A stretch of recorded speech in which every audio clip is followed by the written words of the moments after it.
खेसारी लाल यादव के जबरदस्त एगो होली गाना आइल बा। तो जे भी खेसारी के फैन होई आ जे भी गाना से उनकर प्रसन्न होई भैया वीडियो के पूरा देखे जा, हो सके तो एगो लाइक वीडियो के जरूर करिए जा।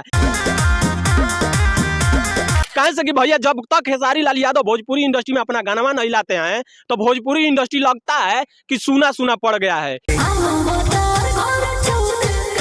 तो खेसारी लाल यादव के चलते भोजपुरी इंडस्ट्री के पहचान होखेला, लेकिन पावर स्टार पवन सिंह के कहल गइल बा भोजपुरी इंडस्ट्री के करता धरता।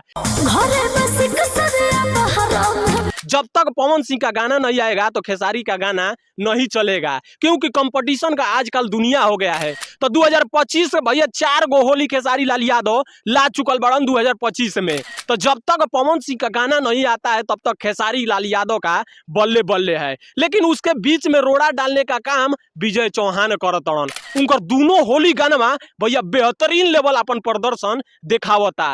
कहे से कि विजय चौहान 2025 के होली गाना के बादशाह हो गइल बड़न। लेकिन ऐसा बात नहीं के जे भी खेसारी लाल यादव के फैन बा उनकर गाना सुनता।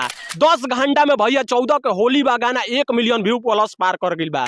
तो जना भैया बताइए जा कि पवन सिंह के गाना आवते का खेसारी लाल यादव के होली गाना दब जाई। कहे से कि जब तक खेसारी लाल यादव भोजपुरी इंडस्ट्री में अपन गाना लाते रहते हैं उनका नाम चर्चा होता रहता है। और कहा जाता है कि भोजपुरी इंडस्ट्री में खेसारी लाल यादव एगो नाम ना ब्रांड होकेला, ब्रांड।